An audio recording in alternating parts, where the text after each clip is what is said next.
I, 28, female, and my husband Mike, 30, male, have been in a loving relationship for almost 6 years. We met when I had first joined my job because he was more experienced than me. He would help me out immensely. From the very beginning, Mike knew that I didn't come from a good family. I had to fight for what I wanted and do odd jobs here and there to save up money for myself. Both my parents were into drugs and hardly did anything for me. Hence, when I went to college, I moved out, cut them off, and never looked back. They would sometimes try to get in touch with me if they needed any money, and because of that, I had changed my number and address several times. When I started working with Mike, he was exceptionally kind and sweet to me. I remember once I had worn a shirt to my office, which apparently had two small holes that I didn't notice, but Mike noticed them and bought me a new shirt to change into so that our coworkers would not find out. When it rained or snowed, he would pick me up from my place, even though my place was more than an hour away from his, because he knew I had to walk a lot to get the bus.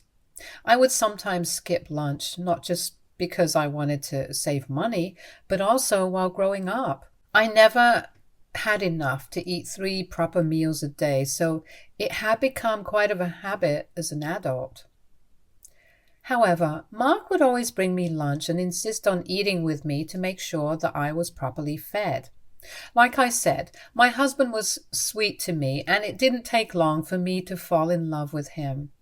The only thorn in our relationship was his family. For some context, Mike comes from an exceptionally wealthy family. The sort of family where you have multiple cars, a vacation home, and you go for cruise vacations during the summer.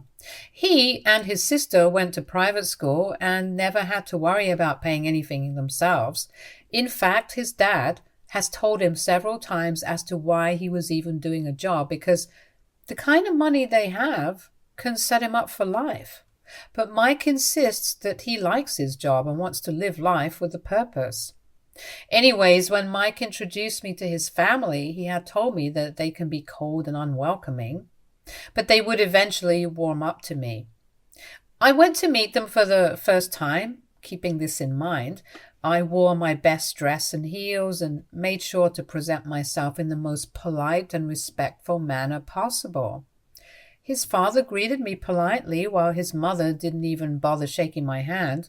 His sister, Kayla, looked at me up and down and smirked as if I looked like a clown.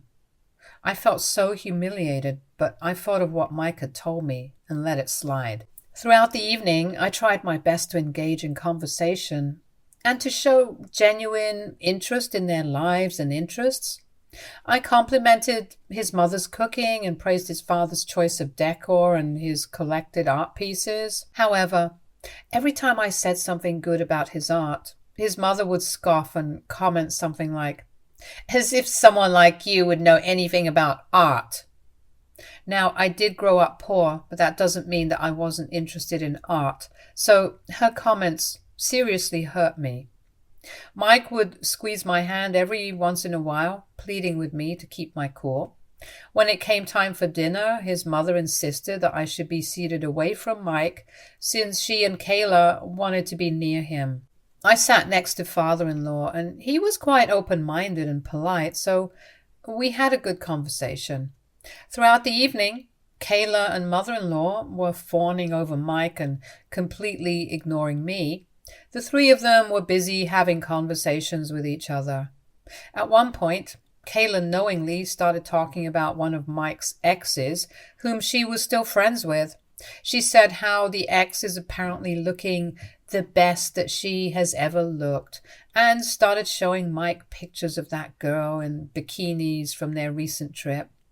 Mike told his sister to stop, but Kayla laughed at his discomfort and told him that he could always slide into the ex's DMs if he wanted to, because apparently she still has a soft corner for him.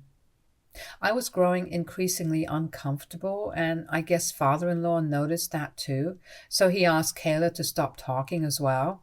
However, his efforts were met with resistance from Mike's mother, who seemed to take offense at his interference. I was so uncomfortable with their whole family dynamics that when Mike excused himself from the table and asked me to come with him so he could show me his childhood room, I was grateful to escape the awkward situation. I followed Mike out of the dining room and up the stairs to his childhood sanctuary.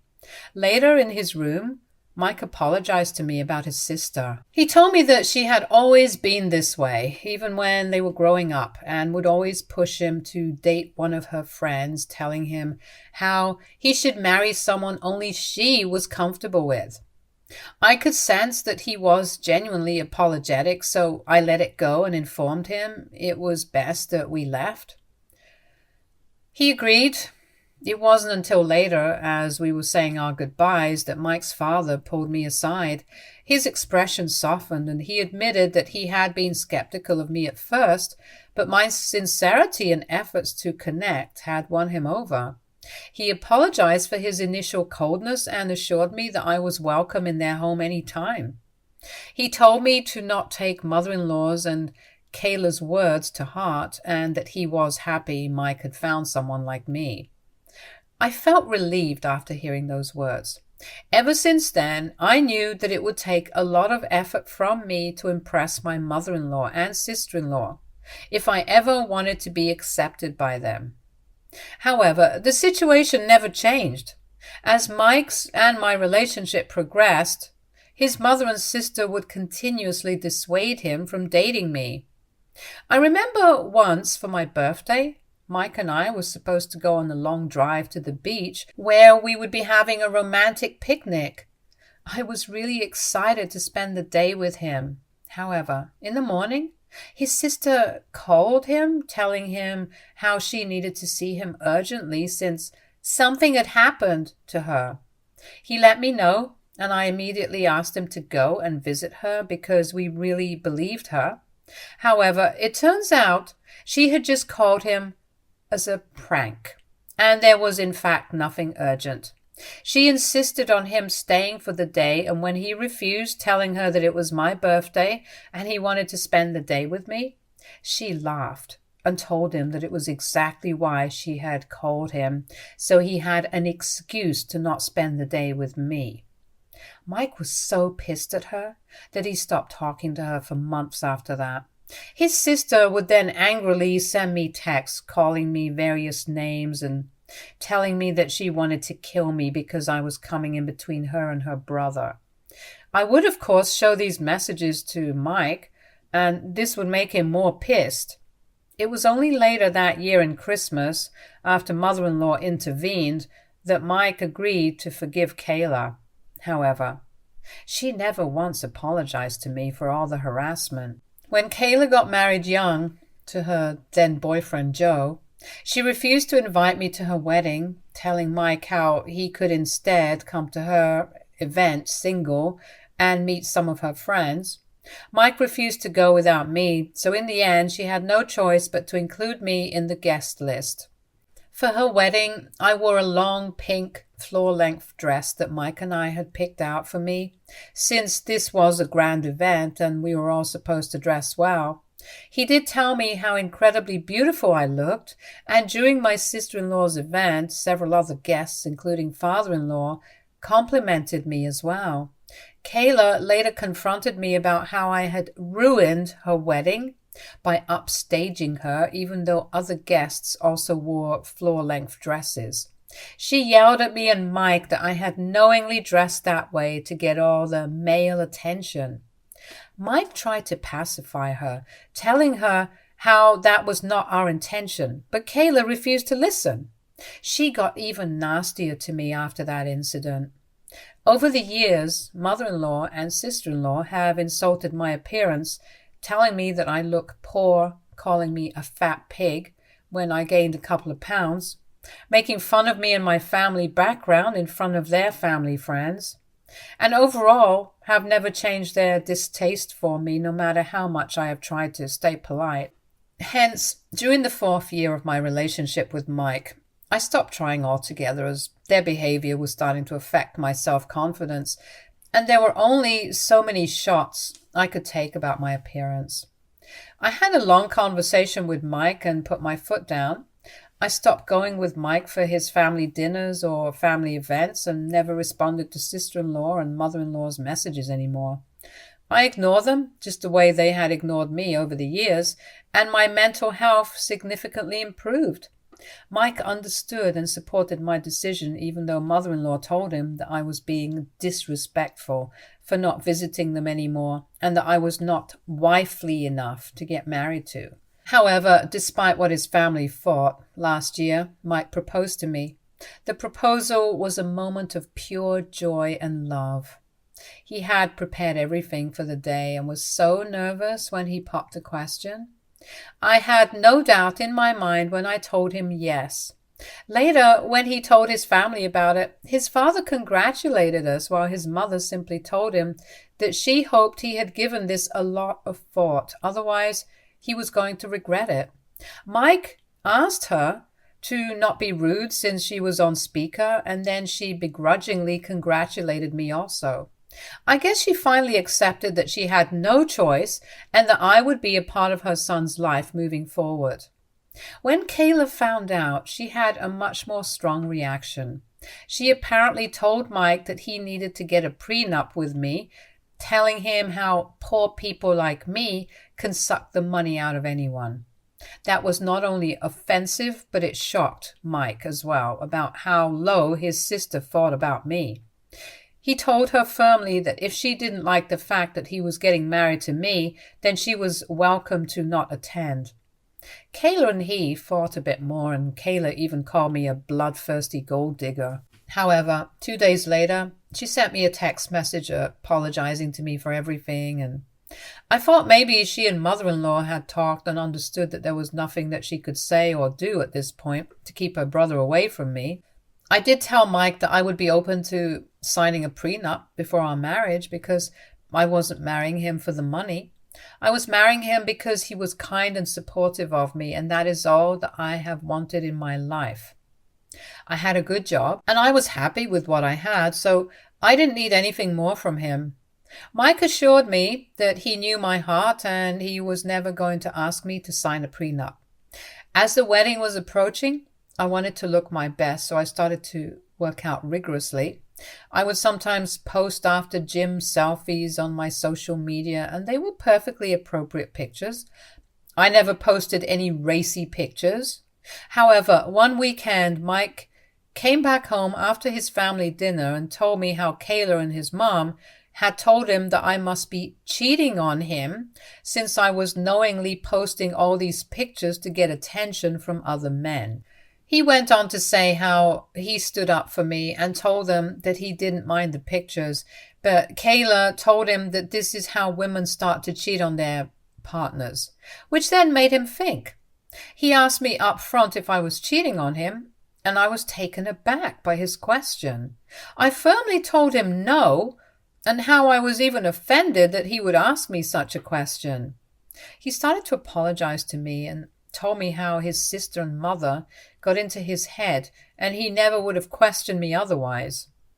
To give some context, my account is private and I have more female followers in my account than male. So to this day, I have no idea why would mother-in-law and Kayla even say something like that to Mike. During the wedding, mother-in-law and Kayla did everything that they could to cause even more issues.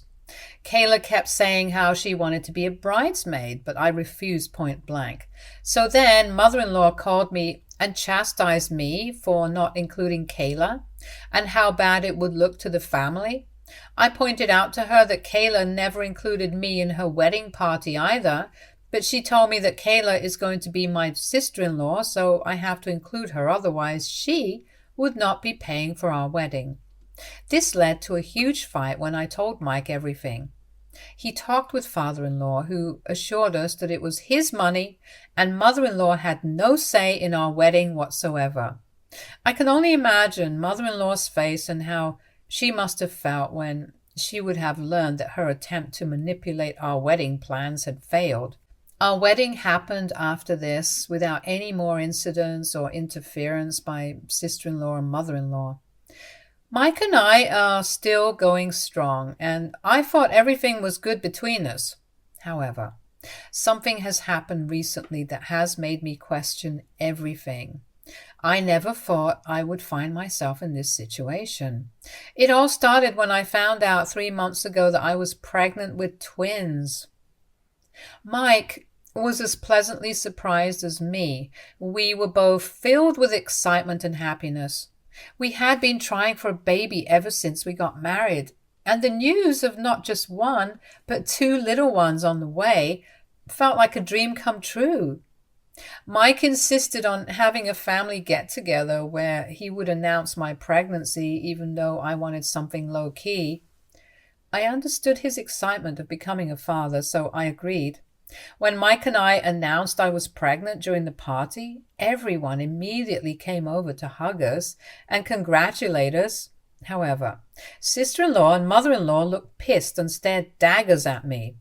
For context, Kayla got married before us, so she has been trying to get pregnant for a long time. However, I have heard from Mike that she is infertile and basically barren. She and her husband Joe have tried everything, but to no success. Mike, Joe, and father-in-law have tried to convince sister-in-law to adopt if she wants children so much. But Kayla refuses to listen.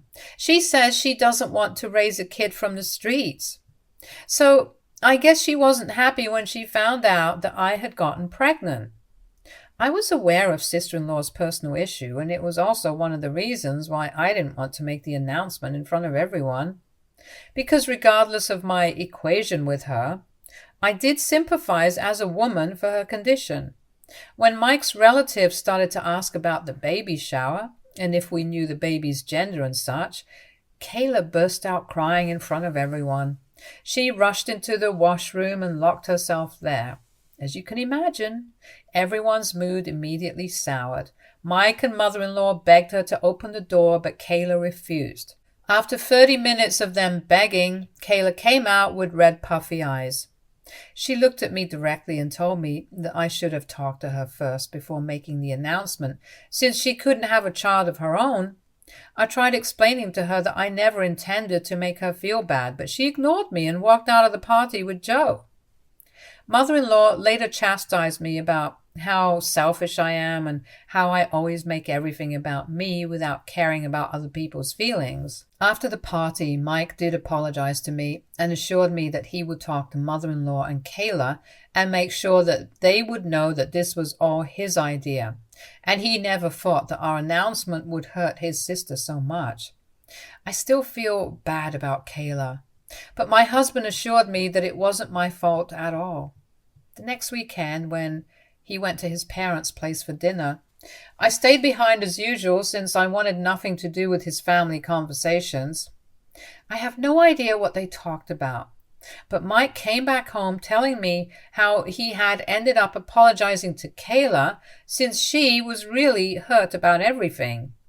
He recounted how Kayla had shared the emotional toll of her struggles, detailing the countless medical tests and sleepless nights spent in tears for years. As he spoke, I couldn't help but feel a pang of guilt. Despite the tensions between us, Kayla was still family, and the thought of her suffering weighed heavily on my conscience. I realized that beneath the facade of resentment and animosity, there was a woman who was hurting and in need of compassion. Mike told me how I should reach out to her, and I agreed. I messaged Kayla and apologized to her for not giving her a heads up about my pregnancy before the party. I told her that I wanted to resolve things between us before my twins were born so that we could start fresh as a family. To my surprise, Kayla responded with unexpected warmth and understanding. She thanked me for reaching out and acknowledged her own role in the strained relationship between us. She expressed her genuine happiness for my pregnancy and reassured me that she wanted nothing more than to mend our relationship and be supportive during this special time. Kayla offered to throw a baby shower for me when the time came, telling me how she has never had a chance to do it for anyone, so she would love to organize one for me. I graciously agreed. In the months leading up to the baby shower, I noticed that both Kayla and my mother-in-law were unusually kind and sweet to me. They would regularly call me asking about my health and send me flowers with cards that said, "Hope Ma Bear is feeling okay," or "Can't wait to see the twins." It was definitely surprising and a bit unsettling because up until that point, our relationship had been strained, to say the least. Suddenly, both Kayla and my mother-in-law were acting completely out of character, showering me with love. It felt like a sudden shift, and I couldn't shake the feeling of unease that accompanied it. However, I thought maybe they were making an effort to mend things between us before the twins were born. I never imagined there could be anything sinister behind it. Despite my suspicions, I tried to remain optimistic and hoped that maybe we were turning a new leaf as a family. Mike continued to visit his family for dinner every weekend, and everything seemed fine on the surface. On the day of my baby shower, I was surprised to see that Kayla had actually listened to all my suggestions and kept them in mind while organizing the event. The event was everything I had hoped for and more, with friends and family gathered to celebrate the imminent arrival of our twins. Unlike typical baby showers, the men of the family were invited to the event also. Father-in-law had brought multiple gifts for the twins. We were all having a lot of fun and playing baby shower games. Throughout the afternoon, Kayla was polite while engaging with the guests and ensuring that everything ran smoothly. During the middle of one of our games, I had to excuse myself to go to the washroom. After I finished my deed, I was just coming out of the washroom when I heard my husband and mother-in-law furiously arguing in the hallway in hushed tones. Curiosity piqued. I paused for a moment, straining to hear their words. They didn't know I was listening. At first, I thought it was just innocent chatter, maybe about baby names or nursery decor. But as I listened closer, my heart sank. Mother-in-law was asking my husband if he had a conversation with me yet regarding their plan with the twins.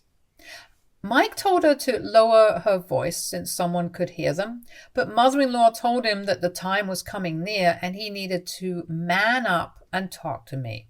Mike told her that he was working on it and that it wasn't an easy conversation to have.